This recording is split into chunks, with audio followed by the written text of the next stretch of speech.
Hey guys, it's Lauren Ohayon, and today I'm talking to you about healing a prolapse, how to heal a prolapse, can you heal a prolapse, and what things should you be exploring when trying to heal a prolapse. So I never promise any of my clients that I will fix them or that they will be healed, but I have seen hundreds and hundreds of my clients successfully heal from a prolapse, from a grade 2 prolapse, a grade 3 prolapse, and grade 1, and from multiple prolapses. So I want to talk to you about the things you want to consider before you jump into, let's say, a measure like surgery. And as many of you who do follow me and know my work, you know that I'm not against any form of surgery, but there are inherent risks to any surgery, and prolapse surgery does have a shelf life. So and it depends. Each doctor says something between 15 and 20 years is the shelf life. So it's just really important that you are armed and educated and empowered before making any decision for your body.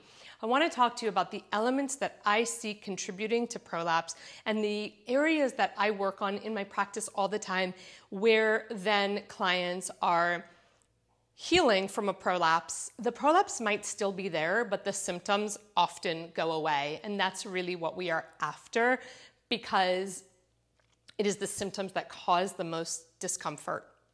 So I've made a few notes. I just want to stay on track. The first thing, we're going to start at the top of the body and work our way down. Usually I'll start at the bottom, but today today is whatever day. So in the middle of this pandemic, who cares? So upper body mobility plays a huge role in a prolapse. So what ends up happening in a prolapse is there tends to be all of this extra pressure in the core and the pelvic floor. And that extra pressure results in the organs being pushed further down into the vaginal canal. And so what we are looking to do for those of us who work in women's health, specifically with pelvic floor issues, is we are looking to decrease all of the elements that can be increasing the pelvic floor symptoms. Upper body tension is one of them. If you see, as I kind of round my shoulders and hunch my ribs, it's going to push everything down. It's going to, like squeezing a tube of toothpaste, push everything out the other way. So I'm not saying that this is appropriate either, and I do talk a lot about upper body mobility in many other videos. I'm just going through the list of things I want you considering in your prolapse healing journey. So upper body lack of mobility can show up also in people who stand like this, right? So you don't have to have this more hunched look, rounded shoulders. But the lack of mobility of the upper body, tight, tense, rigid upper body, can greatly increase pressure down below. Breathing is a huge one. So a lot of us are taught erroneously that the right way to breathe is to be a belly breather.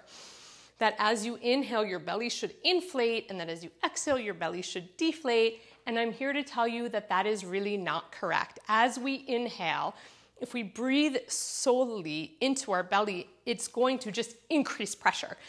All the organs are going to push forward, all the organs are going to push down. That is not ideal. Our ribs are very important in breathing. Ideally, when we inhale, we want to be able to have volume in the rib cage, some volume in the belly as well, but most of us are doing way too much. So volume in the ribs, side to side, front to back, up and down, right? The ribs are a three-dimensional structure. They should be moving in 3 dimensions as we breathe. 99% of people that I assess who have a prolapse do not have any rib mobility, and they're breathing all the way down into their belly, increasing pressure with every single breath they take. So you want to be looking at your breathing patterns. Your core strategy is so important. So our core is a part of our pelvic floor system. You cannot separate the two. Many of us are holding a lot of tension in our cores. We've been trained and taught to suck it in, hold it in, tighten it in. Under no circumstances should you let your belly go, and that is wrong. Would you hold your biceps tight all day long, or any part of your body tight all day long? Absolutely not. However, for many reasons, cultural, societal, pressure, stress, we hold our abdominal wall tight and all day long. We also have really poor core recruitment strategies, and we do exercises that increases the pressure. I'll show you one such exercise. I lie on my back. I'm in a class and they tell me to do a V-up, and I do a V-up, or a leg raise, and I do a leg raise. And my abdominals, look at what they're doing, pushing up and out. Ideally, so all of that will increase pressure in your pelvic floor, all of that. So when you choose core-based workouts, you want to choose the core-based workouts that are intelligently programmed, understanding your condition, and doesn't encourage bulging of your core, because that bulging in your core will lead to pressure down below. Okay, and then the last two, your alignment. So I talk about this all the time. How your body is positioned for the majority of the day can make a very big difference in the integrity of your pelvic floor. So a lot of us are standing with our hips pushed really far forward. I have videos showing you how to test for this, but ideally our pelvis should be stacked right over our feet and not in the front of our feet. So if you have a lot of pressure in your toes when you're standing and you kind of stand in this tucked under position, it will increase tension in the pelvic floor in a non-positive way. It will also kind of create an immobility of the pelvis. And pelvic mobility is so important for pelvic health. So we can't treat prolapse like it lives inside of this isolated cocoon somewhere, and it's not affected by what's going on in the legs, and it's not affected by the core, and it's not affected by the ribs. It is. And again, if you took a toothpaste and you squeezed the top, you would see a result in the bottom. And if you squeezed the bottom, you'd see a result in the top. And our bodies are no different.